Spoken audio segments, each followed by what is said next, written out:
Eh bien, bonjour à tous. À mon tour, je suis très heureux d'ouvrir cette troisième table ronde de notre symposium consacré à l'engagement des forces françaises au Liban. Table ronde qui est consacrée à l'engagement de la marine dans cette opération. Alors, les tables rondes de ce matin ont placé le niveau très haut, tout de suite très haut. Mais je suis confiant dans la solidité de cette table ronde puisque je suis entouré de pilotes qui ont l'habitude de voler à des milliers de mètres ou de pieds au-dessus de nous et qui sauront, en cas de nécessité, apponter avec douceur sur n'importe quel terrain. Alors, avant de leur laisser la parole, je voudrais rappeler également quelque chose qui relève peut-être de l'évidence, mais je n'en suis pas certain. Alors, les deux nécessités historiques et mémorielles qui nous ont vraiment motivés pour faire une table ronde de marins. D'une part, rappeler la réalité historique des opérations extérieures. Les opérations extérieures, ça fait maintenant 55 ans que la France s'y engage. Et par nature, évidemment, ce sont des opérations de projection de force qui dépendent du passage par les mers ou par les airs et donc de leur contrôle. Donc il n'y a pas de finule s'il n'y a pas de projection de force vers le Liban, de préférence par voie maritime. Tous les logisticiens, je pense, seront de cet avis. Les nombreuses images de la vidéo projetée ce matin, très belle d'ailleurs, rappelaient cette évidence. On arrive souvent au Liban par la mer et dès qu'on veut transporter quelque chose d'un peu lourd, c'est une nécessité. Ainsi, même si naturellement l'expérience des marins français au Liban n'a pas le caractère imbriqué de leurs camarades de l'armée de terre qui vont être dans les rues de Beyrouth ou à d'autres postes, eh bien ce conflit marque également pour eux un tournant dans les engagements de la marine sur les théâtres extérieurs. Pourquoi? Parce que d'abord, il dure très longtemps. De 78 à 86, la marine multiplie les opérations sur les côtes libanaises avec une présence constante de 1982 à 86 dans cette zone qu'on appelle Olifant, du nom des déploiements qui sont faits, c'est-à-dire en gros la Méditerranée orientale entre Chypre et la côte libanaise. De 82 à 86, il y a toujours au moins en permanence un bâtiment français battant pavillon tricolore dans cette zone Olifant et si quelqu'un capable de soutenir la finule en cas de nécessité. Et j'en profite tout de suite pour le dire, les bâtiments français aller, c'était une demande express près des côtes. Montrer le pavillon n'a jamais été une expression aussi bien usitée qu'au Liban. Certains bâtiments, d'ailleurs, allaient à quai à Beyrouth, avec les risques terroristes que vous pouvez imaginer. Donc, pendant ces années, il faut projeter la finule, faire les relèves, les opérations Diodon aussi dans la marine, la soutenir, évacuer les ressortissants, évacuer même parfois les combattants de l'OLP. C'est une opération peu connue mais hautement politique, l'opération Épolar en août-septembre 82. C'est la marine qui évacue l'OLP vers Tunis. Et in fine, il faut livrer des frappes de rétorsion s'il en est jugé nécessaire par l'autorité politique. Alors ces frappes vont être livrées au plus dur de la crise de l'automne 1983. Et elles justifient le titre de ce panel, la marine en première ligne. Alors, l'autre nécessité d'évoquer ces événements, c'est parce qu'il y a un vrai sujet sur la place mémorielle du Liban pour la marine également. Je pense que les tables de ce matin ont rendu évidente ce caractère pour les soldats à terre.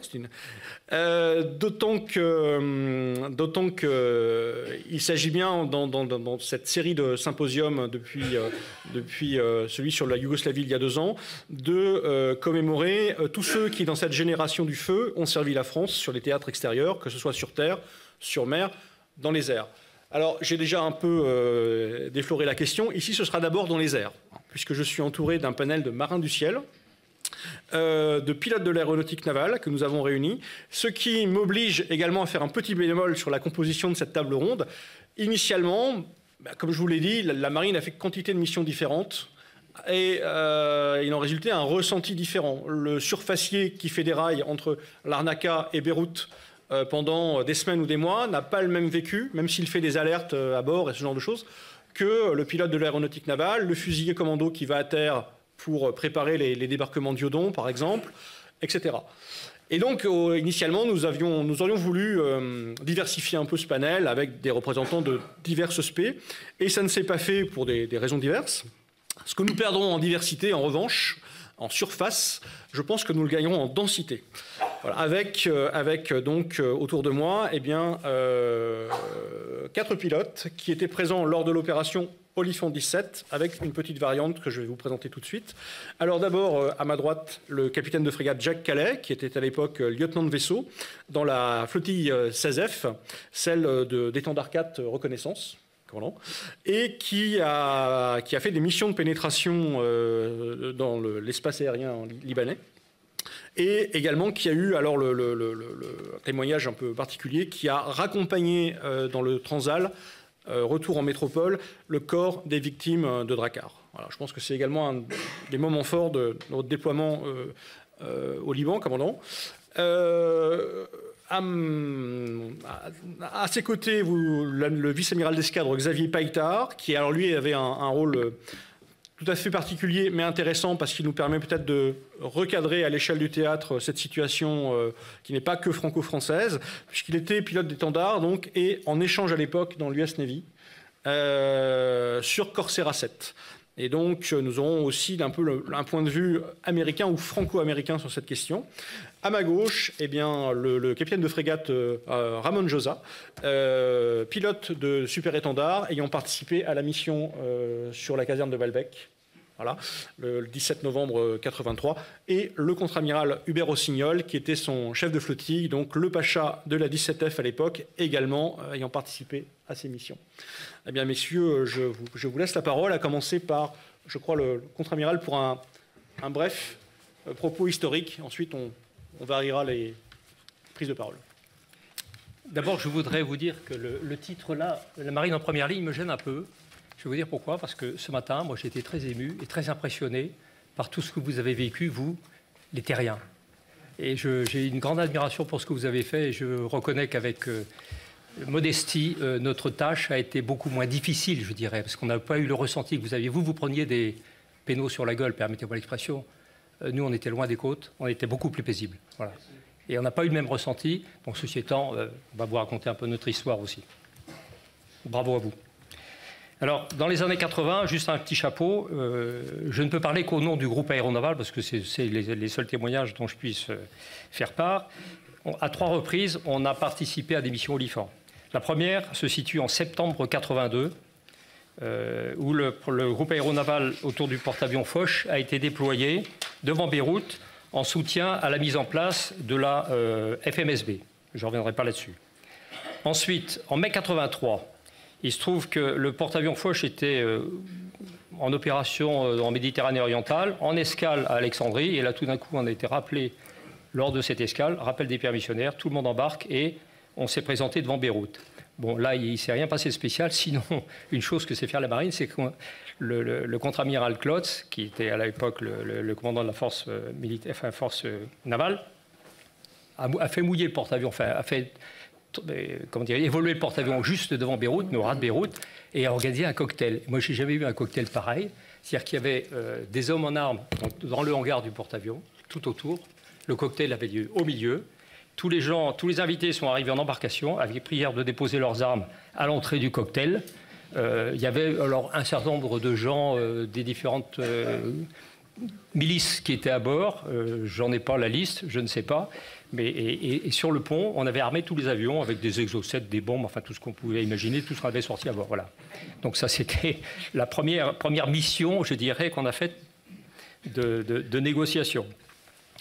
Bon, puis ça s'est arrêté là. Et puis, comme la situation au Liban ne s'arrangeait pas, en septembre 83, donc il y a eu un troisième déploiement du porte-avions qui a duré jusqu'à fin avril 84, et au cours duquel, effectivement, donc il y a eu 3 opérations aériennes sur lesquelles on reviendra, et puis qui s'est terminée donc par le réembarquement de la FMSB fin mars 84. 3 opérations aériennes. La première, le 7 septembre, le survol d'Ared Kamar en territoire russe par 8 super-étendards pour faire du bruit. Alors j'ai appris avec stupéfaction ce matin que finalement ça avait eu de l'effet.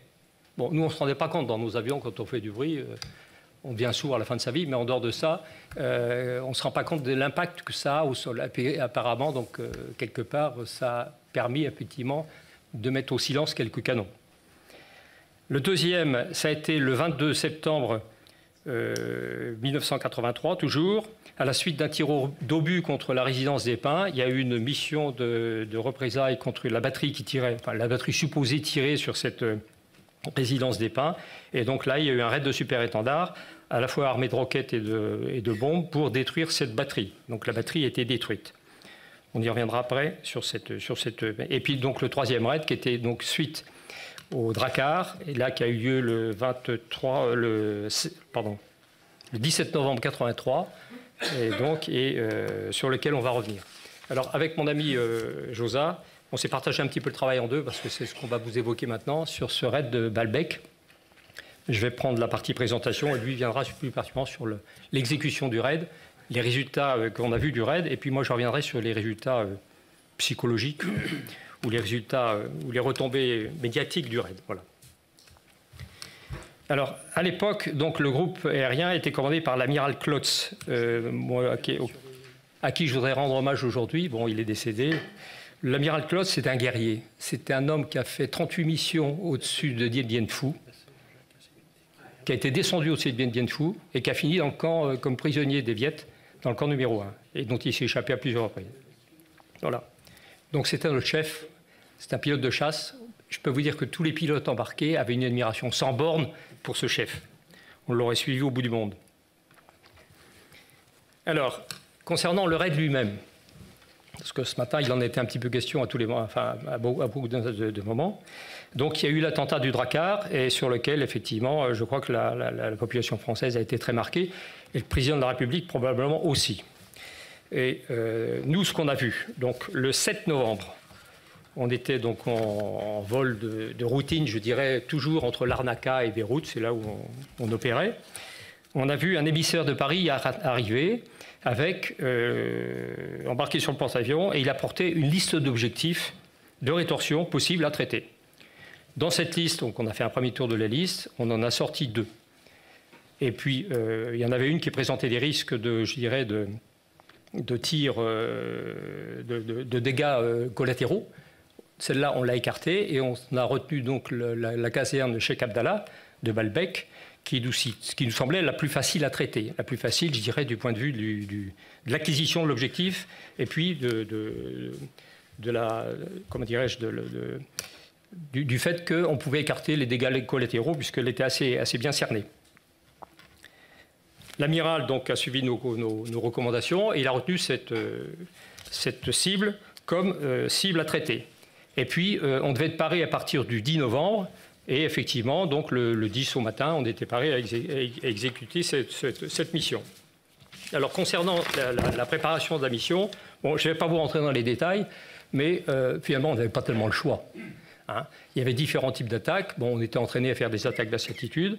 Et puis, on avait un certain nombre d'armements. Alors, la mission, elle commence par définir les armements. Donc, on a regardé la cible, on a regardé ce qu'on pouvait faire.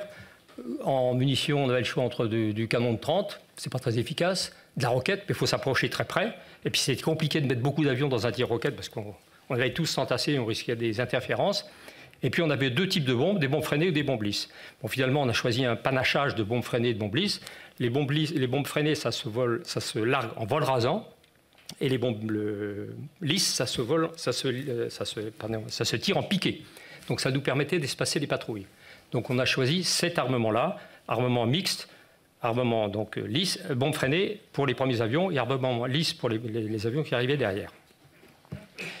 Et puis, partant de là, on a regardé quelles étaient les menaces pour adapter notre trajectoire et notre trajectoire de pénétration en particulier. Bon, là, il y avait des missiles. Alors, des sites missiles, il y en avait un peu partout. Il y avait des sites, alors c'était des SA-6, alors tous d'origine russe, des SA-8, des SA-9, et puis des missiles SA-7, qui étaient les missiles portés par les fantassins, qui sont des missiles infrarouges courte portée. Alors, contre les missiles SA-7, on s'emparait facilement à partir du moment où on avait une vitesse supérieure à 450 nœuds. Donc ça, c'était un problème éliminé. Par contre, pour les autres missiles, on était dépourvus. Et alors, pour la petite histoire, est arrivé sur le porte-avions pratiquement en même temps que celui qui nous apportait les objectifs, 2 valises dans lesquelles il y avait des FIMAT, donc des lance-paillettes qu'on n'avait jamais utilisées, dont on ne connaissait même pas le mode d'emploi, ou à peine, hein, et sur lesquelles on a équipé les 2 derniers avions de la patrouille. Voilà. C'est pour vous dire, je dirais, le bricolage dans lequel on était. On était logés à la même enseigne. Tout à fait. Voilà. Et alors, donc, on a comment dirais-je, organisé notre aide en se disant, bon, on va faire passer les bombes freinées. Donc, on avait 2 avions qui étaient en patrouille serrée en bombes freinées, parce qu'on ne peut pas étaler les avions, parce que ceux qui passent derrière, s'ils passent trop loin, ils vont péter sur les bombes. Hein. Donc, il y avait 2 avions en patrouille serrée. Et puis derrière, il y avait 6 avions qui étaient en bombes lisses, qui attaquaient avec des axes un peu différents, avec des bombes lisses. Et concernant la trajectoire, donc, pour se parer des missiles SA-6 et SA-8, il y avait qu'une possibilité, c'était qu'il fallait arriver le plus bas possible et se faire détecter le plus tard possible. Voilà. Donc il fallait traverser les monts Liban. Alors les monts Liban, ça monte haut, hein, je ne sais plus, 2000 mètres, non? C'est haut, ça monte. Ça monte surtout quand on est chargé avec des bombes. Donc ça monte, et puis après on descend dans la bécane. La bécane, c'est tout plat, il n'y a rien. Et donc on montait, on passait au ras des collines, on passait sur le dos, on piquait, on traversait la bécane. Donc il reviendra là-dessus, mon ami Josa. Donc la trajectoire basse altitude pour se parer donc, des missiles. Et puis la dernière menace qui était éventuelle, c'était la chasse. Parce que les Syriens, il y avait beaucoup de chasseurs et on ne savait pas s'ils interviendraient ou pas. Alors la chasse, on a regardé, on s'était dit, partant de l'hypothèse où les Syriens étaient en alerte à 2 minutes, on a estimé qu'en gros, si on arrivait à très basse altitude, il leur fallait au moins 15 minutes pour pouvoir nous détecter et faire décoller un avion. Donc, trajectoire basse altitude. Donc tout nous conduisait à faire de la basse altitude et avec l'armement que je vous ai décrit. Voilà. Alors, le déroulement lui-même de l'opération, donc le 10 novembre, il ne s'est rien passé. On a attendu jusqu'à ce qu'on soit rappelé, là encore en escale, puisqu'on était en escale à Larnaca. Il y avait une permutation du groupe aérien à l'époque. Hein, et donc on permutait les pilotes. On s'est retrouvé à Larnaca avec une permutation de pilotes. On a gardé à bord surtout tous les pilotes qui avaient préparé la mission. Et puis, on a permuté un certain nombre de mécaniciens et de choses comme ça, et quelques pilotes. Le 16 novembre, donc, on a appareillé de Larnaca. Et puis, l'amiral Klotz a reçu l'ordre, effectivement, de se préparer à faire ce tir pour le 17. Le 16 au soir, il s'est rendu sur le porte-avions américain, donc l'ami Peytard vous en parlera tout à l'heure. Donc, il a rencontré son homologue, qui était l'amiral Tuttle, pour mettre au point une attaque coordonnée. Et d'un commun accord, ils ont décidé qu'il y aurait une attaque coordonnée sur Baalbek. Nous, on se chargeait de la caserne Cheikh Abdallah, et eux se chargeaient du QG du Hezbollah, qui était dans un hôtel où là, effectivement, il y avait des risques de dégâts collatéraux. Et puis, les Américains avaient décidé d'arriver en moyenne altitude. Bon, ça nous arrangeait bien, parce que nous, on arrivait en basse altitude. En gros, les cibles, c'était eux. Les chèvres, c'était eux, c'était pas nous. Donc on était, je dirais, tout d'un coup, largement, très soulagés, je dirais, de la faisabilité et surtout des risques qu'on prenait. On se sentait beaucoup plus à l'aise. Ils apportaient des moyens de guerre électronique, de brouillage. Ils amenaient des chasseurs Tomcat. Enfin, ils amenaient ce qu'il fallait. Plus, je dirais, toute une escadre, enfin, un groupe de rescue de pilotes. Alors les groupes de rescue de pilotes, chez eux, c'était pas rien. C'était quoi, 3 avions, 4 hélicoptères. Hein, enfin, c'était encore un strike derrière. Hein. Donc là, on était à l'aise. Le 17 matin se passe rien. Le 17 midi, l'amiral Klotz, à 14 h exactement, il a reçu l'ordre d'exécuter l'opération tout seul. Et là, je dirais que notre sang n'a fait qu'un tour, parce que ça ne devenait pas tout à fait la même chose. Là. Alors à 16 h 20, on a appelé les pilotes aux avions, et là, donc, on est parti pour le raid. Et je te laisse la parole, mon ami. On a tout dit, hein. Bien. Mon général, messieurs, mesdames, bonjour. Je suis donc le capitaine frégate Josa. À l'époque, j'étais lieutenant de vaisseau et j'étais le chef opération de la flottille 17F. Et lorsque nous sommes arrivés le 6 septembre devant Beyrouth, effectivement, on a regardé le soir, on montait sur le pont d'envol pour regarder, comme des touristes, les obus qui passaient d'un côté à l'autre dans la nuit. C'était assez joli comme spectacle, sans penser aux dégâts qu'il y avait. Enfin, si, on pensait bien sûr aux dégâts qu'il y avait derrière. Le jour où ce conflit qui entraînait ces bombardements n'était en fait à ce moment-là pas concerné, la FMSB n'était pas concernée par cette guerre-là, sauf à partir du moment où ces installations étaient frappées. Ce qui est arrivé donc une première fois le 9 septembre, une deuxième fois le 17 septembre. À ce moment-là a été prévu un raid de rétorsion. Alors, je voulais vous parler de cette mission dont n'a pas beaucoup parlé l'amiral, parce que, bon, c'est vrai que ça a été la première, c'était une petite intervention, comme on dit, mais elle a été organisée, elle est organisée d'une certaine manière, qui nous est propre à la marine et même à l'armée de l'air, j'imagine, qui font quelque chose comme ça, sauf qu'ils ne le font pas sur un bateau. C'est une mission de bombardement qui a été déclenchée à partir d'une position d'alerte. Je m'explique. Quand on est arrivé devant Beyrouth, le porte-avions s'était déjà mis en armement dans une situation de mise en garde. On avait 4 super-étendards sur l'avant de la piste oblique qui étaient bloqués avec chacun 4 bombes de 400 kg et qui étaient là, qui n'allaient pas voler pendant tout le temps où ils n'auraient pas à voler et à larguer ces bombes-là. Donc les missions d'entraînement se terminaient avec les autres avions. Tous les avions du bord volaient avec les armes de bord approvisionnées. Les Crusaders, qui étaient nos chasseurs, volaient avec les missiles magiques. Donc, et c'était bon de guerre. Bon, on était effectivement prêts à toute éventualité. Le 22 septembre, j'étais d'alerte avec 4 autres pilotes.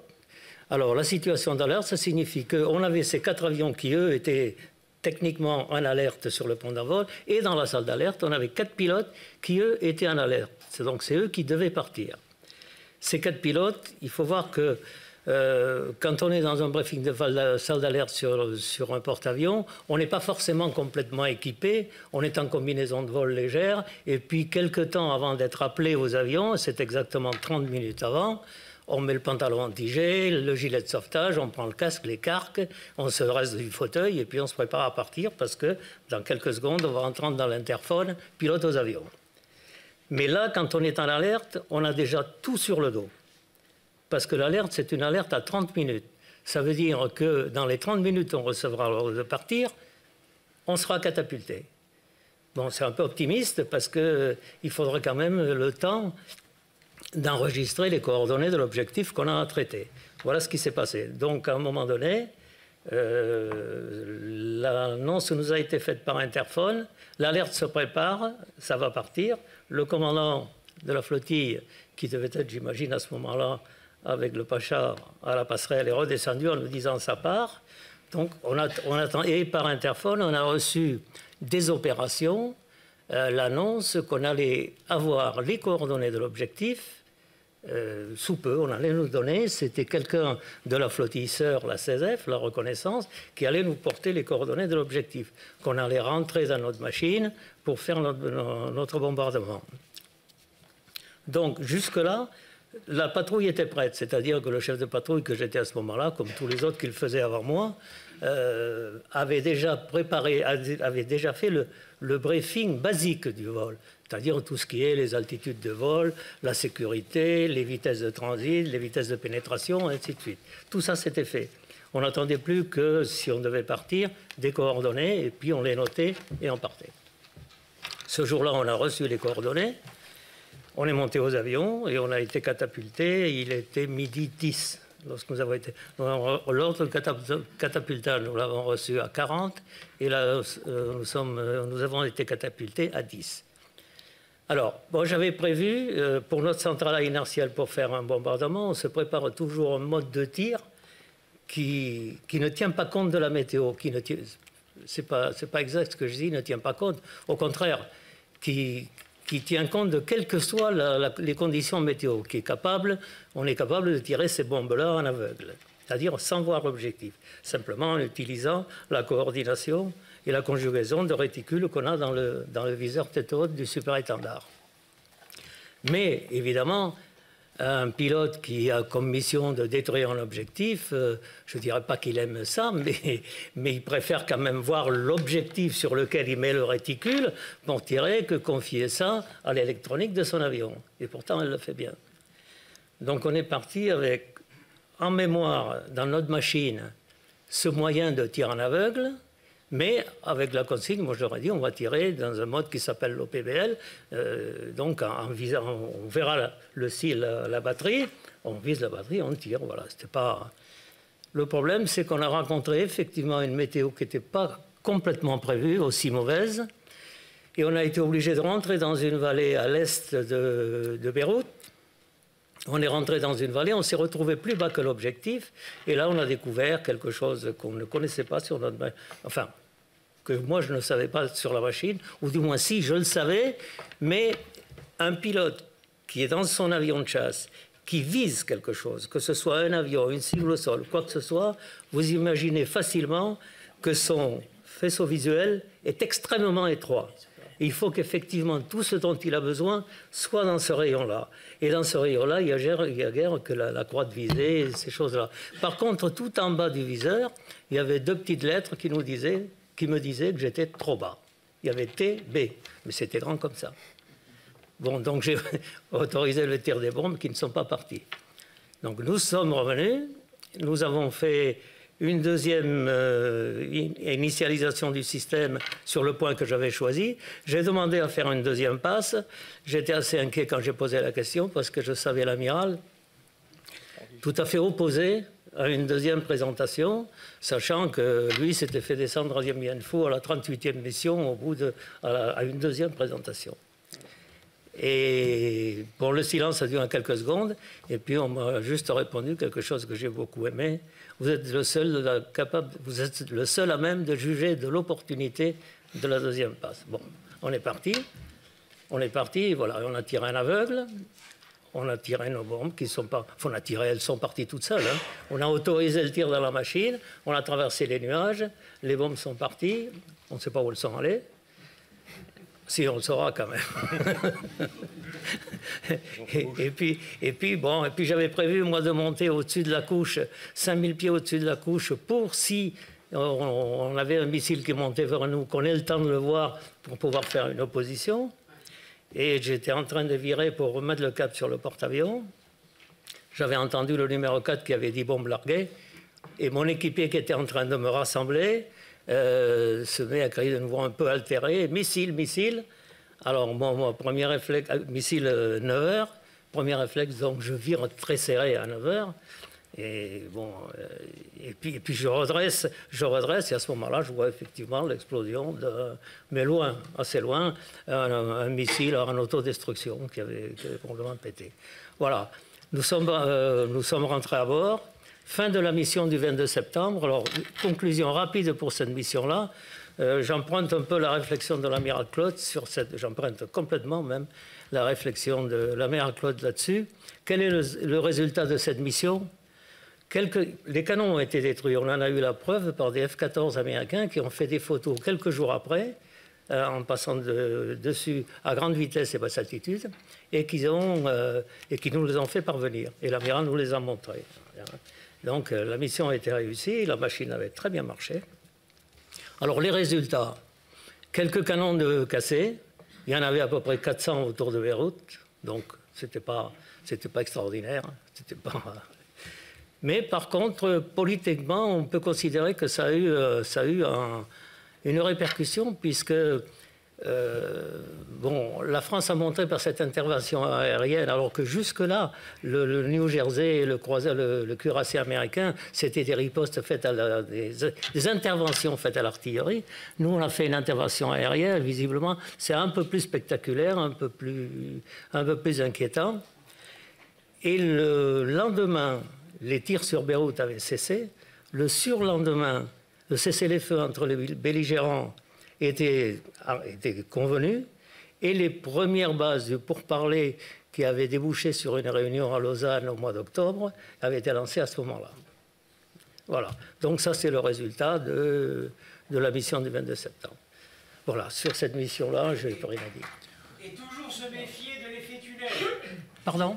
Toujours se méfier de l'effet tunnel. Vous disiez, j'étais dans mon viseur. Oui, c'est le même aussi, oui. Je crois qu'on n'a pas tout à fait terminé, si vous voulez bien, parce que voilà, oui, justement. Il nous faut évoquer au moins les résultats du raid de Baalbek. Alors non, mais on va parler du raid de Baalbek. On a encore le temps. Alors, qu'est-ce que j'ai comme temps? Vous avez 5 minutes. Bon, le raid de Baalbek, l'amiral en a parlé.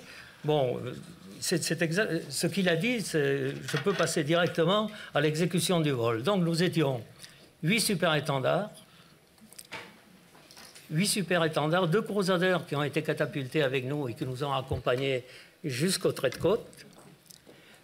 Un super frelon en alerte sur le pont pour la rescue s'il y avait un pilote qui s'éjectait. Qu'est-ce qu'on avait encore? On avait un étendard 4P équipé d'une nacelle de ravitaillement en vol pour le retour, au cas où des avions arrivent à court de carburant. Et puis c'est à peu près tout. L'armement, il a très bien détaillé le pourquoi on n'avait pas lâché les bombes freinées et les bombes lisses, à savoir qu'un des paramètres importants pour la survie d'un avion qui passe au-dessus d'un objectif après avoir largué des bombes sur l'objectif, ben c'est le temps qu'il y passe. Il faut qu'il y passe le moins de temps possible. Et là, ce n'est pas un avion, c'est un dispositif, c'est 8 avions. Et on avait calculé à la préparation du vol qu'en gros, on devait faire 30 secondes. Et je crois qu'on a fait entre 35 et 40 secondes, les 8 avions. Donc, disons que c'était réussi, la mission était réussie. Le vol, bien au départ, comme l'a dit Hubert, il nous a un peu retardé pour essayer d'être exactement au bon endroit, c'est-à-dire sur l'objectif, quand le Prowler, l'avion qui était américain, qui participerait, qui ferait le brouillage radar si jamais il y avait des missiles qui se matérialisaient. Et donc on s'est un petit peu retardé et ensuite on a attaqué le relief à très grande vitesse. Moi j'étais un équipier sur l'Amiral. Nous étions donc tous les deux devant en bombe freinée. Je vous avoue que quand on est passé en haut du mont Liban où la végétation avait un peu disparu, où il y avait la roche et ses plis, je voyais l'ombre de l'avion monter vers l'avion, ça faisait quand même pas voler très haut. Alors, on a annoncé des chiffres sur les rapports qui, à mon avis, ne sont pas très réels. Par moment, on passait à 20 mètres, hein, c'est même pas. Ensuite, on est descendu dans la Beka, et là, la Beka, c'est la mer, hein, c'est plat.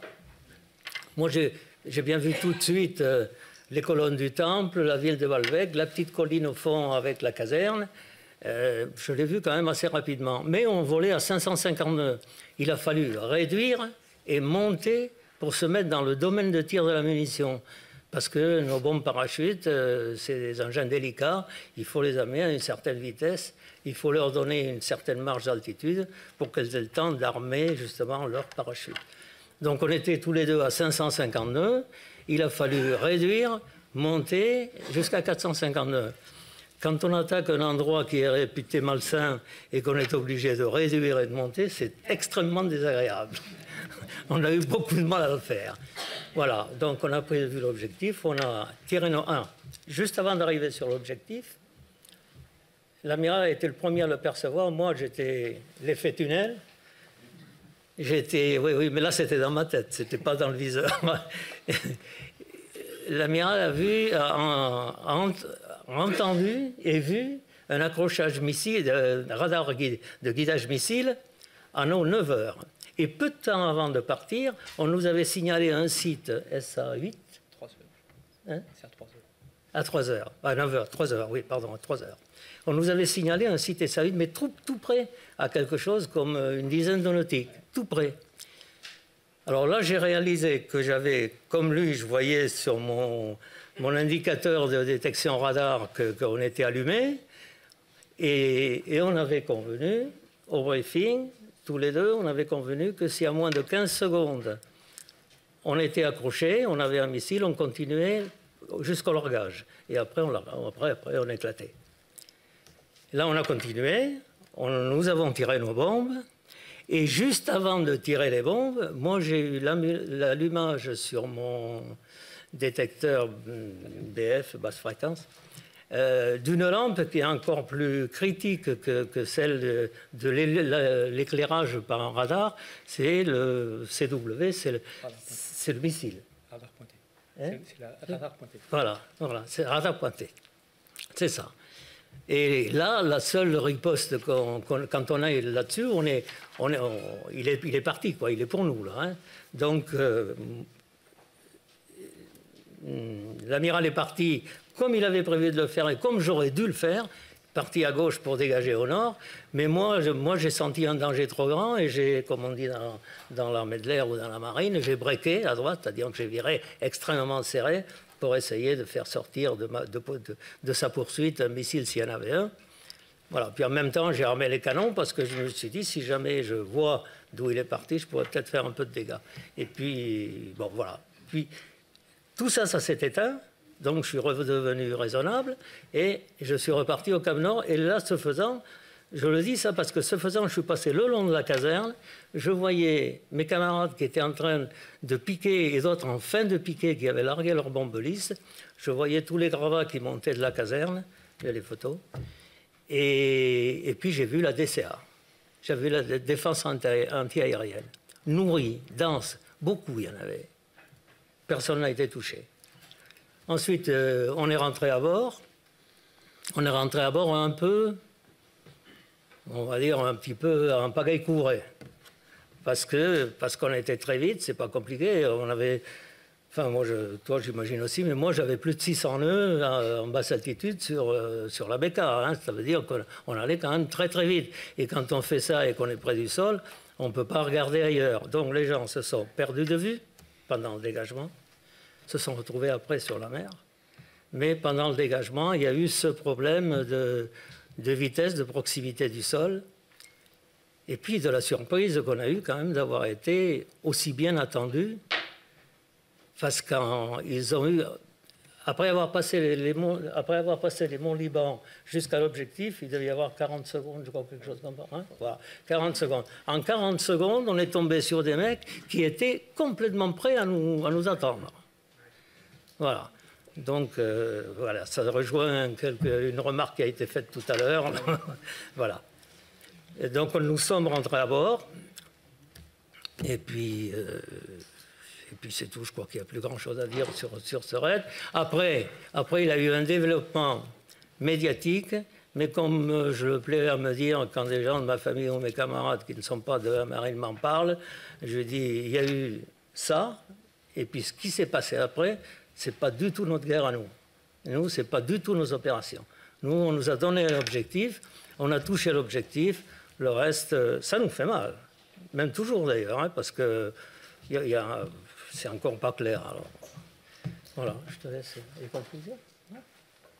Alors, un mot de la fin, amiral ? Ouais. On va passer... Merci beaucoup. Merci beaucoup. Alors, le commandant Calais... Je vais rajouter un petit truc. Oui, je vous en prie. Vous coupez vos... Allez-y. Oui, je rajoute, parce qu'il y aura peut-être une question là-dessus. On a tiré bien sur le bon objectif, pas ailleurs. On n'a pas largué de bombes en Syrie, contrairement à ce que vous avez peut-être pu voir dans certaines presses. Il y a un avion qui n'a pas tiré, qui a largué ses bombes. Bon, il ne l'a pas mentionné. Effectivement, dans le piquet, il y a un avion qui n'était pas bien axé. Et son équipier, donc c'était le leader d'une patrouille, son équipier lui a dit à gauche, il a compris break à gauche, il est parti donc dans une manœuvre d'évitement. Il a demandé à redoubler sa passe, moi je lui ai interdit, conformément aux ordres que j'avais reçus. Et donc pour rentrer à bord et pour diminuer sa traînée, il a été obligé de larguer ses bombes au pied du mont Liban, mais il les a larguées en inerte et il n'a pas été les larguer en Syrie. Voilà. C'est parti. Très bien. Oui. Peut-être à la fin, quand on sera assuré d'avoir tenu le bon temps. Alors, je m'en assurerai d'ailleurs. Ça veut dire quoi, larguer les bombes à l'inerte? C'est-à-dire qu'elles ne prennent pas, elles n'explosent pas? Elles n'explosent pas. S'il vous plaît. Voilà, il n'arme pas les fusées, et donc les bombes, elles tombent, elles sont pas... Il n'y a pas de fusée d'armement. Pardon? On peut les réactiver ou on peut utiliser des composants explosifs ou non? Ah, moi, je suis pas armé, je sais pas. Je ne sais pas. Non, mais je vois à quoi vous pensez. Un bon mécanicien. Dans la foulée. Un bon bricoleur, oui. Ouais. Ouais. Alors, pardon, s'il vous plaît, on va enchaîner cependant. Oui. Je passe la parole au commandant Jacques Calais, qui va nous parler des vols de Rocco, justement, au-dessus du territoire libanais. Madame, messieurs, bonjour. Alors, vous avez vu les killers, là, à gauche. Moi, je ne suis qu'un modeste pilote de reconnaissance, c'est-à-dire que j'ai que des caméras, des appareils photo et pas d'armement, ce qui est beaucoup plus gênant. Donc nous partons effectivement, l'ambassade de France est bombardée, on l'a déjà dit, le 30 août 83. C'était les vacances du mois d'août. Le 2 septembre, on réussit à récupérer quand même 2000 personnes en appareillage d'urgence de Toulon vers le Liban. Et donc on savait que ça allait pas bien, donc on se prépare. On arrive devant Beyrouth le 6 septembre. Pour montrer qu'on arrive, on défile juste devant Beyrouth, mais alors tout près, hein, tout près. Et là, qu'est-ce qu'on voit? Les gens de l'armée de l'air savent, il y a une grande roue à Beyrouth sur la plage. Là. À un moment, il y avait une grande roue. Et là, on arrive et qu'est-ce qu'on voit? Il y avait quasiment des baigneurs et les gens dans la grande roue et tout. On dit, c'est quoi ça, ce truc-là? On dit, c'est pas la guerre. Et pourtant, c'était la guerre. Mais les pays du Moyen-Orient, vous savez qu'ils arrivent toujours à vivre tout compte fait, comme c'est actuellement, sous les bombes, la vie continue. Et puis, c'est comme ça. Donc, on fait notre petit passage, mais dès le lendemain, on commence des missions de reconnaissance. Parce on arrive dans un pays qu'on ne connaît pas, qu'on n'a pas eu le temps de vraiment préparer. On n'a pas toute la cartographie qui va bien. On n'a pas. C'est la première fois que tout compte fait, on passe à des opérations aériennes pour la marine depuis la guerre d'Algérie. Donc tout compte fait, on s'est un peu encrouté dans une routine d'entraînement avec des missions pseudo-guerrières. Et puis tout compte fait, on fait. Mais là, on y va. Donc ça change tout. Alors on commence le 6 septembre des missions de reconnaissance. Les missions de reconnaissance, ça commence encore. On ne connaît rien. Donc on envoie les avions Rocco, là, les petits malheureux, là. C'est avec des étendards. Alors pareil, comme ils font, c'est-à-dire qu'on étudie des territoires. Et là, c'est le début, tout compte fait, d'une réforme, j'allais dire, un peu technologique. Parce que suite à cet endormissement, pendant 2 décennies, ça ne bouge pas vraiment, il n'y a pas de sous. Donc ça ne bouge pas trop. Puis là, ça devient la guerre. Ah, alors là, il va falloir changer. Donc là, du coup, on a mis aussi au point des systèmes, parce que dans le porte-avions, on a des services opérations, plein de choses, hein, quand même tout le monde travaille. Et alors on dit, il faut trouver les batteries qui ont bombardé l'ambassade, il faut qu'on sache où elles sont. On n'arrive pas trop à savoir. Donc on essaye de ne pas se faire avoir, parce qu'on a su qu'il y avait des batteries de missiles, comme ils l'ont dit, ils ont même été pointés. Et nous, on va tout seul. En recours, on va tout seul, parce qu'au départ, on veut qu'il n'y ait personne. Parce que si on est 2, déjà, il y en a un des 2 un de plus qui peut se faire allumer. Et le recours, il a besoin de manœuvrer comme ça, truc. Alors, il part équipé. Hein. On part équipé. Hein. C'est-à-dire que moi, j'ai ma carte en papier, là, de mes raids. Vous voyez, c'est une vieille carte américaine, là, voilà. Tous mes traits de crayon, le papier, la gomme. Vous voyez. Donc, vous êtes dans une magnifique machine qui roule à 550 nœuds. Et vous êtes, c'est étroit, un étendard, c'est grand comme ça, vous avez un machin, toc, et crayon de papier. Je vous laisse imaginer le profil du pilote de chasse à cette époque-là. Alors, on nous avait dit des missiles, donc on a commencé à s'informatiser avec des profils, etc.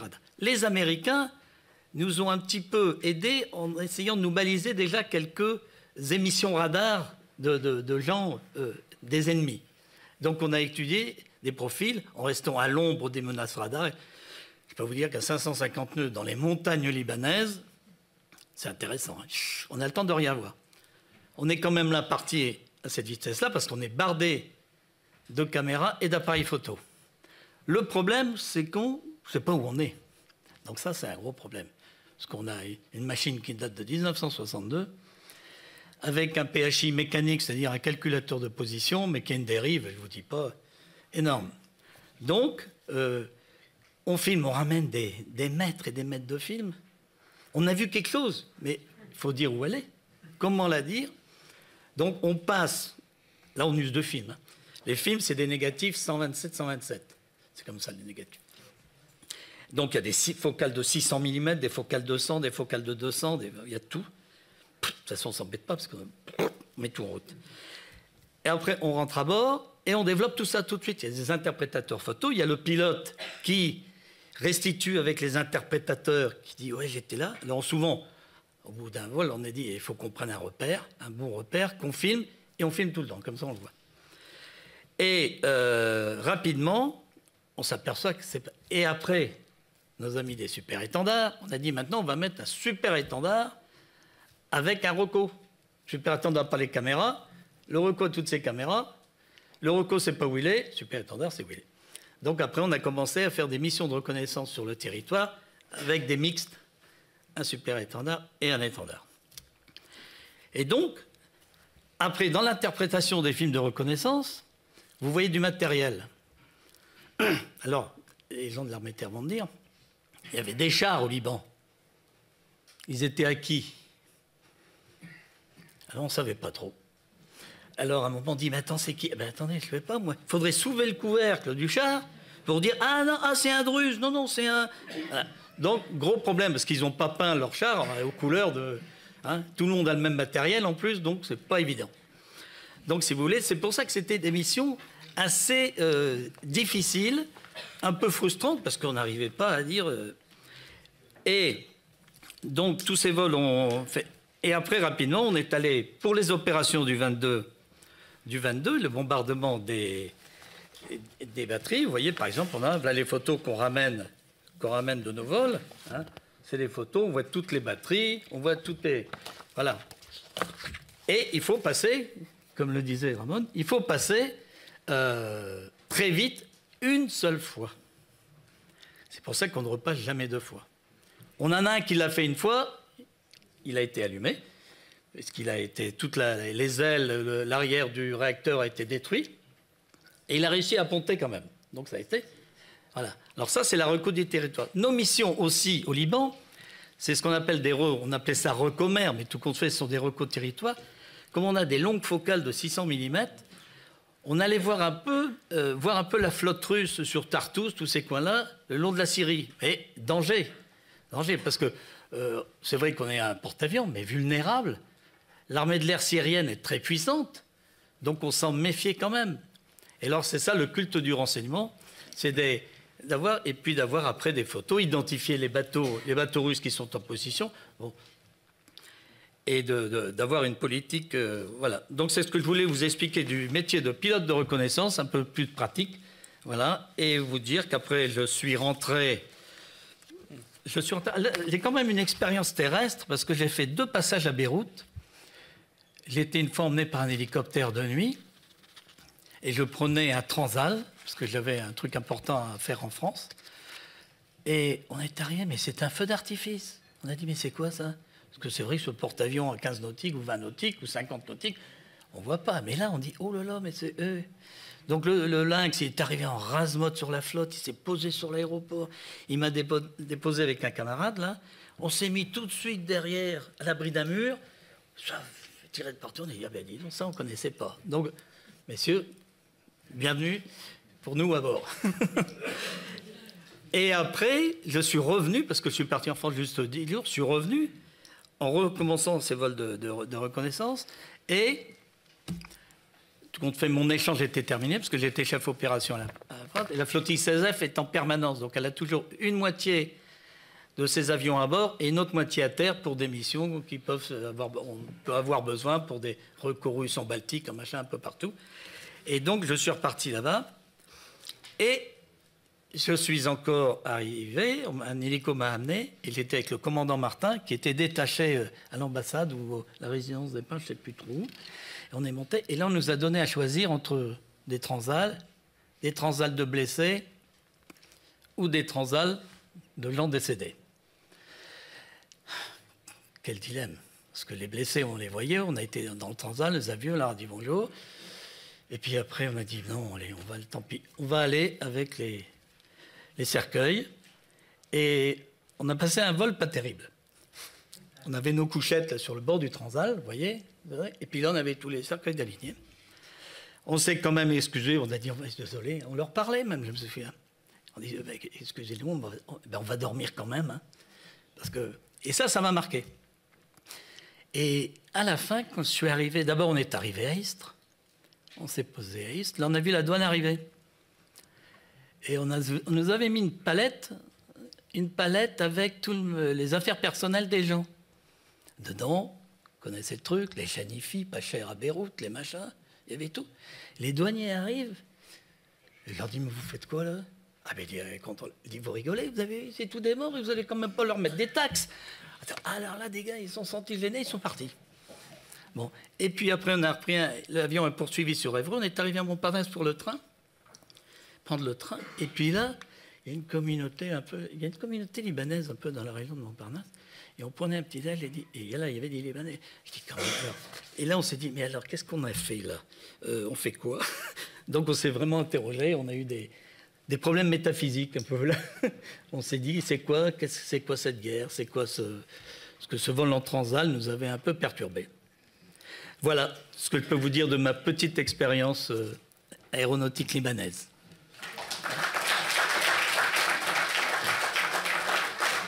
Merci, commandant. Je passe tout de suite la parole au vice-amiral d'escadre Xavier Païtard, qui lui a une expérience libano-franco-américaine. On repart vers les complexités. Alors moi, j'avais insisté pour parler en dernier, en vous précisant bien que, justement, j'étais étranger à ces opérations françaises, puisque j'étais lieutenant de vaisseau en échange dans l'US Navy depuis 1981. J'étais pilote de super-étendard, sous-chef de patrouille en France, et j'étais envoyé donc dans une flottille de Corsair 2, embarqué sur l'USS Independence, que j'ai rallié l'été 82, alors qu'il était en préparation opérationnelle avec le Kennedy pour un déploiement au Liban. Et donc, on a fait tout ce cycle de préparation opérationnelle sur un porte-avions qui était manifestement porte-avions d'élite, parce que vous savez, chez les Américains, tous les exercices donnent lieu à une compétition. Et avec l'indépendance, on a gagné toutes les compétitions. On était donc le porte-avions Battle E, Battle Excellency, prêt à être déployé. Et début septembre, le Kennedy est parti. Je crois qu'il est parti un peu plus tôt, vers le mois d'août. Et nous, je pensais qu'on partait au Liban. Et en fait, je n'avais pas fait attention qu'on faisait route vers le sud. Et on est allé prendre la Grenade, où on a fait donc 15 jours d'opération, avec pas mal de missions d'appui, puisqu'il y avait à la Grenade une brigade de parachutistes cubains qu'il a fallu nettoyer. Donc, c'est un porte-avions très réentraîné, avec un label d'excellence opérationnelle, qui est reparti de la Grenade full speed au moment des attentats d'octobre pour rejoindre le Kennedy en Méditerranée.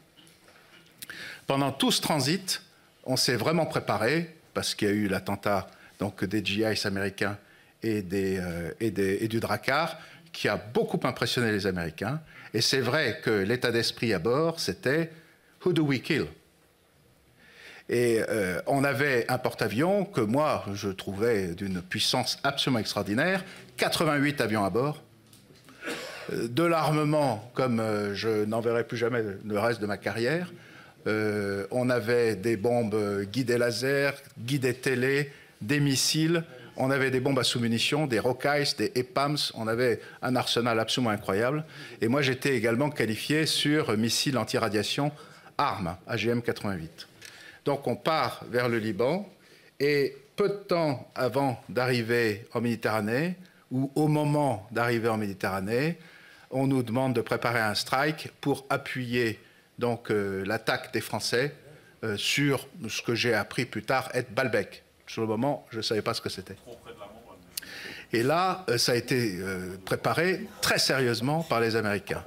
Et tout mon groupe aérien, tout mon Air Wing a préparé ça. Ceux qui étaient les plus concernés étaient les Corsair, parce que le Kennedy était sur place, mais le Kennedy n'avait pas de Corsair. Il n'avait que des A6 Intruder.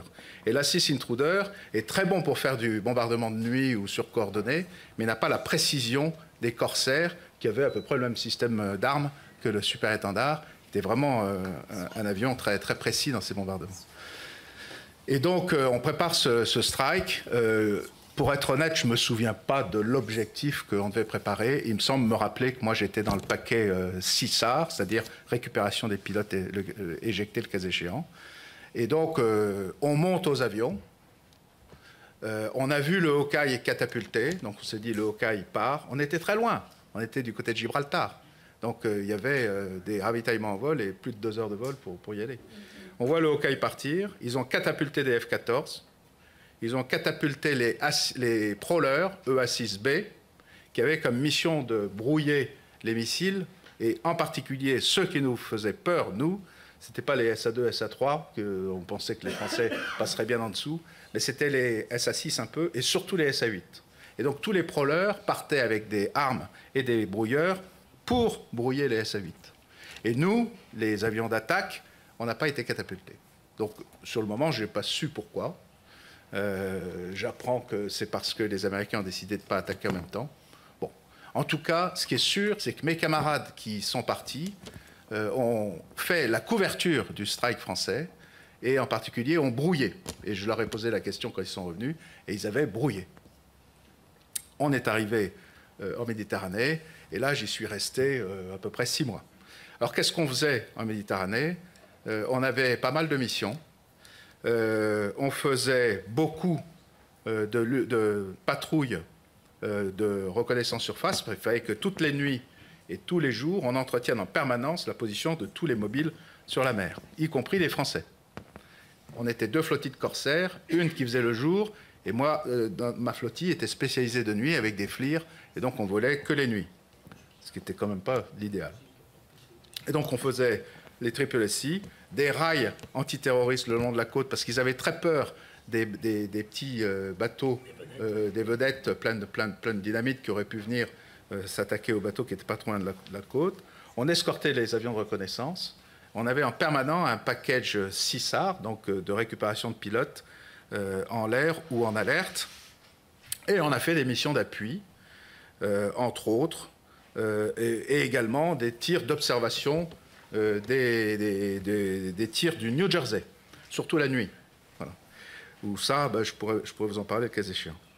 Alors, qu'est-ce qu'on faisait pour les Français? Parce que c'est ça qui vous intéressait. Moi, le sentiment que j'avais, c'est que les Américains, qui d'emblée, l'amiral Tuttle m'avait dit, d'emblée, c'est une opération multinationale, vous êtes parti complètement de cette opération, vous serez associé à toutes les missions, et on travaille avec les Français.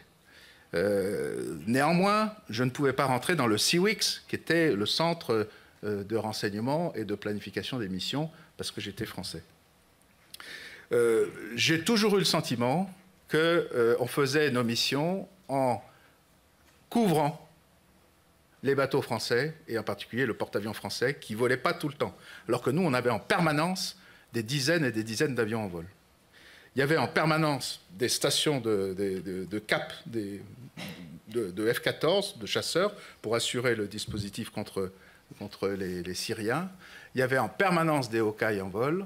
Et il y avait en permanence des corsaires ou des A6 avec de l'armement pour pouvoir réagir soit contre des attaques terroristes de bateaux, soit sur alerte pour aller faire de l'appui au sol.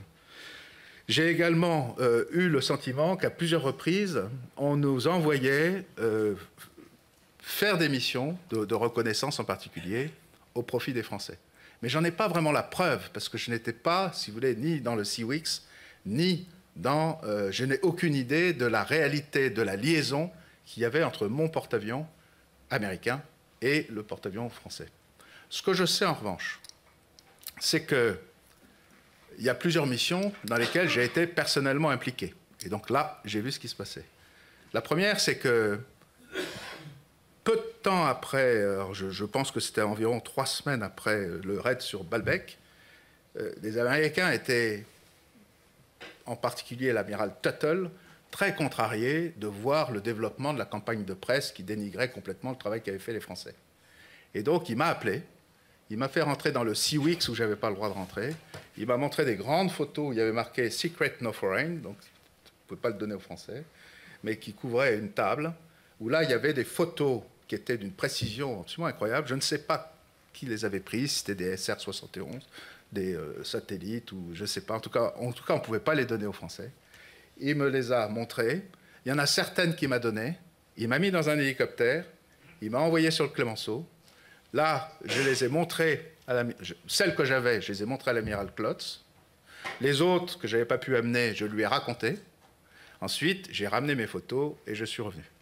Et sur ces photos, on voyait les bâtiments détruits, on voyait les bâtiments lézardés, tous étaient plus ou moins lézardés, on voyait les cratères, et on voyait de façon évidente que toutes les bombes étaient dans le périmètre du camp. Et c'est exactement ce dont les Français auraient eu besoin pour faire taire la campagne de presse et de dénigrement. Donc ça, c'est la première.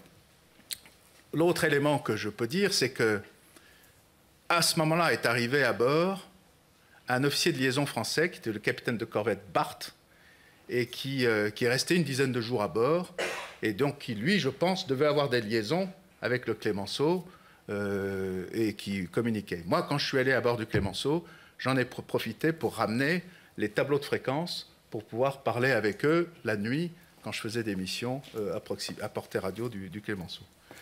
Ensuite est venu le 4 décembre 83, où donc nous, on a fait notre strike, qui était une grosse attaque américaine, où on a attaqué beaucoup de sites syriens, et en particulier des dépôts de munitions, des sites d'artillerie, des casernes, etc. Beaucoup d'avions impliqués. C'est une planification qu'on a faite en commun avec le Kennedy, où j'ai été complètement donc associé. Moi, mon objectif, c'était une entrée de tunnel qui était sur la route, qui était entre Beyrouth et la Bekaa. Donc on a planifié ça. Ensuite, il y a eu des atermoiements, des ordres, des contre-ordres. Et la nuit où on devait monter aux avions quelque chose, on avait eu un briefing à 4 heures du matin, un truc comme ça, un briefing final. À ce briefing final, le commandant du groupe aérien de mon porte-avions, qui s'appelait Houniak, qui était un pilote de F-14, mon commandant de flottille m'a dit « Bon, Ex, je suis désolé, mais c'est lui qui va partir à ta place. » Donc je lui ai donné mon dossier d'objectifs, tout ce que j'avais préparé, je l'ai briefé. Donc il a pris ma place et mon avion. Et moi, je suis allé sur un autre avion qui était armé de Zunis de 127 mm pour faire finalement la couverture, le paquet César, récupération des pilotes éjectés. Et donc, entre-temps, il y avait eu des changements des contre-ordres, comme je vous l'ai dit. Du coup, les avions avaient été désarmés, puis réarmés. Et on a reçu l'ordre de catapultage, alors que tous les avions n'étaient pas armés avec tout ce qu'ils devaient avoir. Mais il fallait que, je crois, le time on target, l'heure sur objectif était quelque chose comme 6h10 du matin, enfin très très tôt. Ce qui s'est révélé une des raisons pour laquelle on a perdu des avions. Donc les avions sont catapultés, ils se rassemblent, ils partent vers la côte par paquet de 10, puisqu'en tout il y avait quelque chose comme 50 avions, puisqu'il y avait les avions du Kennedy avec les A6, les couvertures de F-14, tous les corsaires qui suivaient, et moi j'étais catapulté donc après tout le monde, et au moment où j'ai été catapulté, donc je pars vers la côte, et à ce moment-là j'ai entendu sur la fréquence, ça commençait à hurler dans tous les coins, parce qu'il y avait effectivement les petits nuages noirs de 57 un peu partout, mais dès que les avions ont franchi le trait de côte, il y a des missiles qui sont partis, et en fait les Syriens ont tiré un total de 57 missiles en 10 minutes. Donc il y avait des missiles plein le ciel, certains qui étaient manifestement tirés en salve. Et les avions qui étaient donc les tactiques américaines, c'était attaqué à haute altitude. On virait au-dessus des montagnes et il fallait attaquer les objectifs face à la mer, donc face à l'ouest, de façon à repartir fitouette tout de suite. Et c'est là une des raisons pour lesquelles les choses se sont mal passées, c'est que tous les objectifs étaient à l'ombre à 6h10 du matin, parce que le soleil il se lève. Et beaucoup d'avions sont allés en dessous du plafond minimum requis, imposé, qui était 15 000 pieds. Voilà. Et donc à ce moment-là, ça a commencé à vraiment s'agiter. Tout ça se passe très très rapidement, ça a hurlé un peu sur la fréquence. Donc j'ai entendu, moi, mon pacha, qui hurlait break gauche, à ce moment-là avec son équipier, qui lui a dit renverse, renverse. Donc il y avait des missiles un peu partout. À ce moment-là, il a pris un missile. À peu près en même temps, un autre avion s'est pris aussi un missile, juste off objectif. Donc moi, j'étais plein gaz. Et je fonçais sur Beyrouth en disant c'est bon, il y a des missiles. Donc il y a du boulot pour moi. Je pensais que j'aurais des pilotes à récupérer. Et j'arrête là. Et donc à ce moment-là, on a vu une boule de feu qui était le A6 du Kennedy. Il n'y a pas eu d'éjection observée. En fait, il y a eu une éjection, mais que personne n'a vue. Et c'était, vous vous souvenez, un bombardier navigateur de couleur noire qui a été prisonnier à Damas et que le candidat aux élections présidentielles, Jesse Jackson, est allé chercher à Damas l'année suivante. Donc, le commandant du dispositif a dit il n'y a pas d'éjection, tout le monde en mer, tout le monde rentre. Et donc, au bilan, on a celui qui s'est pris le missile, le premier, qui s'est éjecté. Son avion est tombé devant Jounier. Le second, qui ne s'est pas éjecté, qui a réussi à ramener son avion, mais l'avion a été foutu, on l'a remis à l'eau. Et le A6 du Kennedy qui a été donc perdu. Voilà. Il y a d'autres missions auxquelles j'ai participé, mais je voudrais terminer sur le fait que les deux autres missions auxquelles j'ai participé, une en particulier où j'étais avec 2 corsaires et des bombes de 1000 livres au-dessus de tir. Enfin, il y avait une division de FAL qui était en train de se faire hacher menu par de l'artillerie. Moi, le Hawkeye, il me posait la question, j'étais au-dessus, on voyait les coups partir. On m'a posé la question en disant, est-ce que vous voyez les sites qui tirent? Est-ce que vous pouvez dire qu'ils tirent sur les Libanais? Chaque fois, je répondis oui. Est-ce qu'on vous tire dessus? Je dis, non, on ne tire pas dessus. Alors, vous n'êtes pas autorisé à engager. Et même chose une deuxième fois, au-dessus de Beyrouth, où donc toutes les nuits, ceux qui étaient sur l'aéroport de Beyrouth se faisaient allumer par les tirs d'artillerie, et nous, on venait au-dessus pour spotter les tirs de New Jersey et pour regarder les tirs d'artillerie, et on n'a jamais été autorisé à engager. Donc je conclurai là-dessus pour vous dire que, contrairement à vous, nous, sur le porte-avions américain, on avait une profusion de moyens, mais c'était incroyable. On avait de quoi les raser. Et on n'a jamais été autorisé à engager, même quand on nous tirait dessus. Et ça a été une frustration épouvantable, en particulier pour tous les jeunes officiers qui étaient avec moi. Merci beaucoup, Amiral. Bon, je n'ai pas le temps de faire un commentaire. Je laisse la place aux questions de la salle pour 5 minutes ou un peu plus si on déborde, avant la pause. Voilà. Alors, y a-t-il des questions? Oui, alors il y avait une question au fond tout d'abord, je crois. Vous avez le micro, monsieur. Oui, Christophe Legrand, donc ancien de Dieudonne 5. J'aurais aimé avoir une petite réponse à une question sur la mission de Chevennes qui a eu lieu en février, à savoir si c'était une mission aéronavale ou armée de l'air. C'est une mission de l'armée de l'air, en fait. C'est une mission, à ma connaissance, c'est une mission de l'armée de l'air qui avait pour objectif de faire la démonstration que l'armée de l'air était capable de faire des raids à très longue portée de la Corse au Liban pour faire la soudure en cas d'absence du porte-avions au large des côtes libanaises. D'accord, merci. Mais ce n'a pas été une mission de combat. Non, non, c'était une mission reco. Oui. Même, je dirais, de démonstration de capacité. Enfin, ils ont fait du film.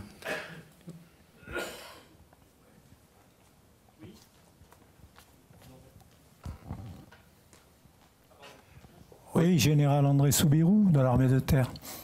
Je voulais vous poser une question.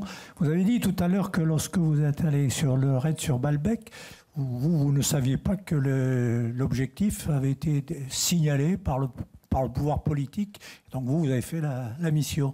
Mais vous l'avez découvert a posteriori, puisque vous avez vu le comité d'accueil qui vous a attendu 40 secondes après avoir fait le Mont Liban. Quel a été votre sentiment et qu'est-ce que vous en dites aujourd'hui? Vous êtes resté assez pudique sur ce point, mais ça m'intéresserait de connaître votre réaction. En préparant cette intervention, je dirais, j'ai découvert un article. Alors, je ne sais pas dans quel journal il est paru. Il est signé par un certain monsieur Jean Caux, qui dit 10 tonnes de bombes larguées sur un berger. Voilà. Et derrière, c'est la vérité sur le fiasco du raid de Baalbek. C'est un article super bien renseigné sur tout ce qui a été fait. Et derrière, avec des conclusions et des questions qui sont posées, qui sont, je dirais, aujourd'hui d'actualité. Alors, je vous lis juste... Ténèbres et plus de questions. Pourquoi le raid du 10 novembre a-t-il été décommandé? Au départ, il devait être fait le 10. Et pourquoi a-t-il été remis au 17? Est-ce qu'il ponctue l'intervention télévisée de M. Mitterrand? Et pour cette seule raison d'effet et de propagande, pourquoi a-t-on donné l'ordre de décoller dans l'après-midi et non pas à l'aube claire, etc., etc. Bon. Il y a effectivement, entre le 10 novembre, on était prêt pour faire ce raid, et le 17, il semble qu'il y ait eu des hésitations au sein du gouvernement. Il y avait les pros, il y avait plutôt les faucons et les colombes. J'ai compris à travers certains articles que le président Mitterrand voulait absolument y aller parce qu'il avait été horrifié enfin, il avait été très très marqué par la cérémonie aux Invalides et qu'il voulait. Pardon, amiral, pour rappel, le président Mitterrand a fait le voyage à Beyrouth. Tout à fait. Voilà. Et il a été très marqué aussi sur place de la situation. Donc il voulait absolument qu'il y ait une riposte. Le général Lacaze était pour et M. Hernu était pour aussi. Et puis de l'autre côté, il y avait M. Chesson et puis un certain nombre de gens qui disaient que ça ne servirait à rien. Que ça ne servirait à rien. Alors, il y a eu donc une balance entre ces deux parties. Et donc le raid a été remis jusqu'au 17. Alors, est-ce que les gens étaient prévenus? Manifestement, ils ont été prévenus. Par qui? J'en sais rien. Bon, est-ce que ça... Bon, sur le coup, si vous voulez, nous, on ne s'en est pas rendu compte. Hein. Que les gens étaient prévenus après... Enfin, on l'a su après, on ne s'en est pas rendu compte. Sur le fait qu'on ait été tirés tout de suite, on s'est dit, bon, ils sont rapides, ils étaient au poste de combat, ils n'étaient pas en train de faire pipi. Hein. Ils étaient effectivement derrière leur artillerie. Mais bon, ça ne nous a pas plus troublé que ça. Moi, je n'ai pas fait le rapport, la relation entre eux, ils ont été prévenus ou pas. C'est après qu'on l'a découvert. Pour la petite histoire, alors, j'en ai parlé avec mon ami Josa, là. Nous, on était, avec l'amiral Klotz, on était en guerre. On faisait une mission de guerre. On nous avait dit, bon, il faut détruire un objectif, et ben on va essayer de détruire l'objectif. On n'était pas du tout dans une mission de communication et on avait loin de nous l'idée de ramener des preuves. Ce n'était pas ça notre objectif, ou des images vidéo qu'on puisse montrer à la télévision. La suite de Balbec. Le 17, on fait notre aide. Le 18, le porte-avions s'éloigne un petit peu et puis reste là en alerte en se disant, bon, on va armer quelques avions au cas où.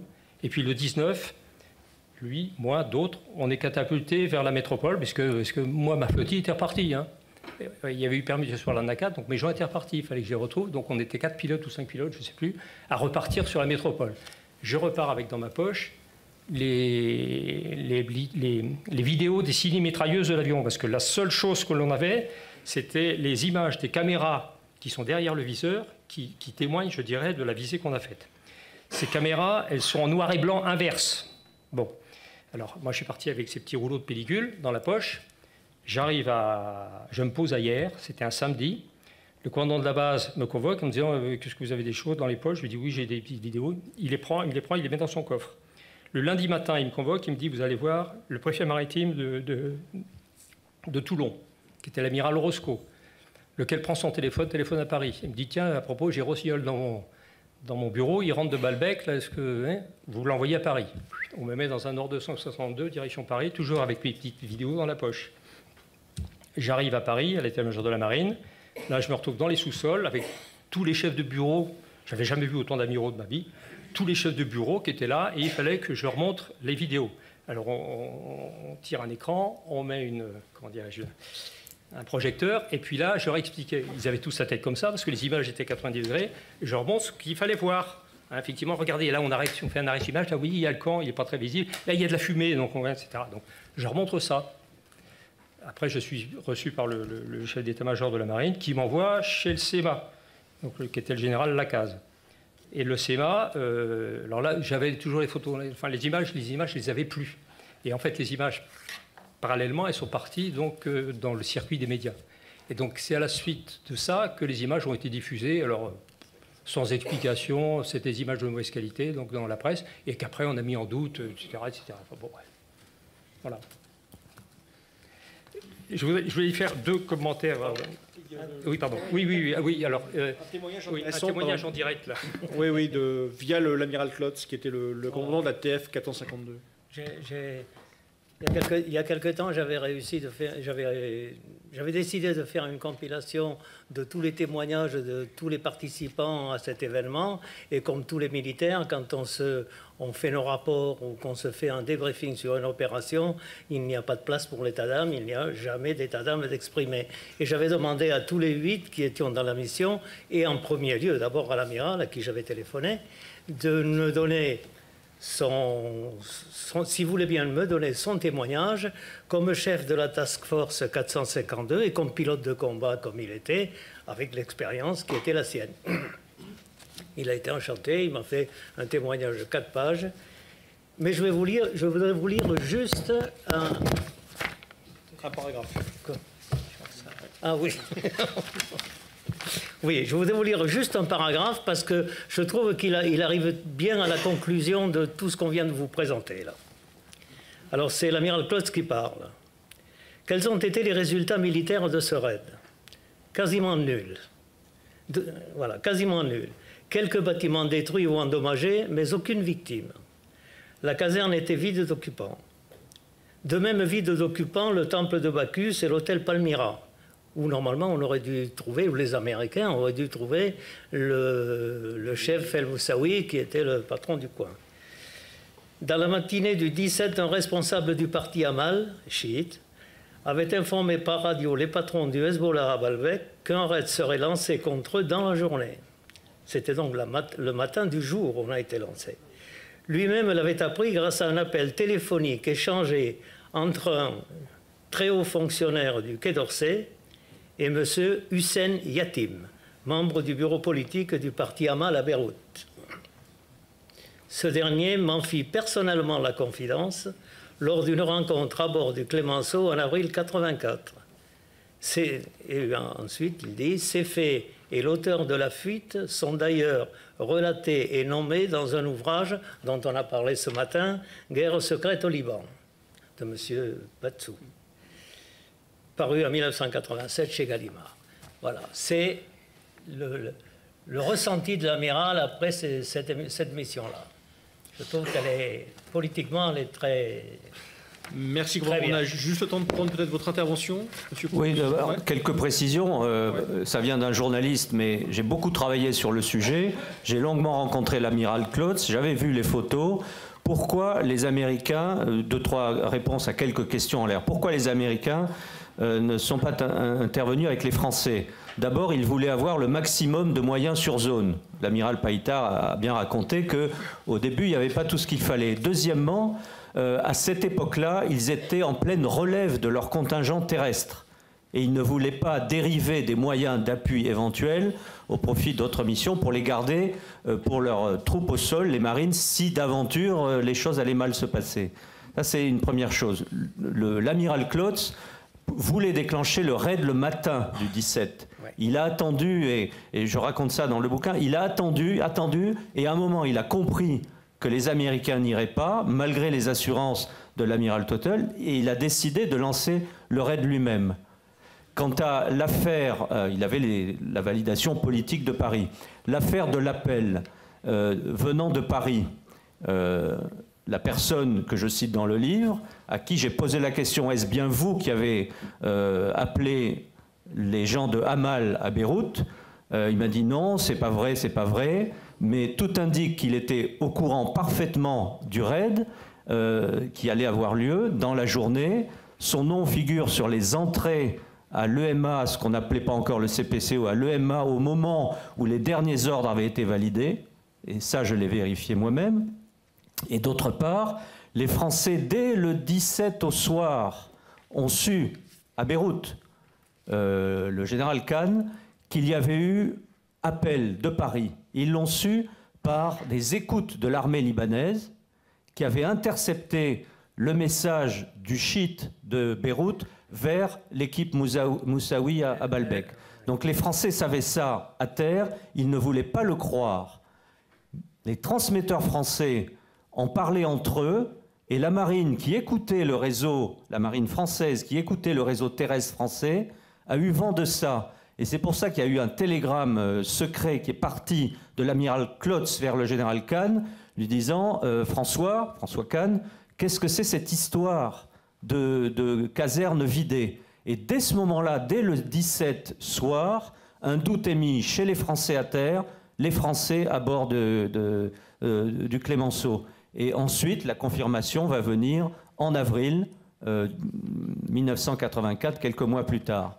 Mais dès l'origine, on a su que la caserne avait été vidée et que vous, les aviateurs, vous étiez attendus par des gens qui étaient prêts à vous tirer dessus.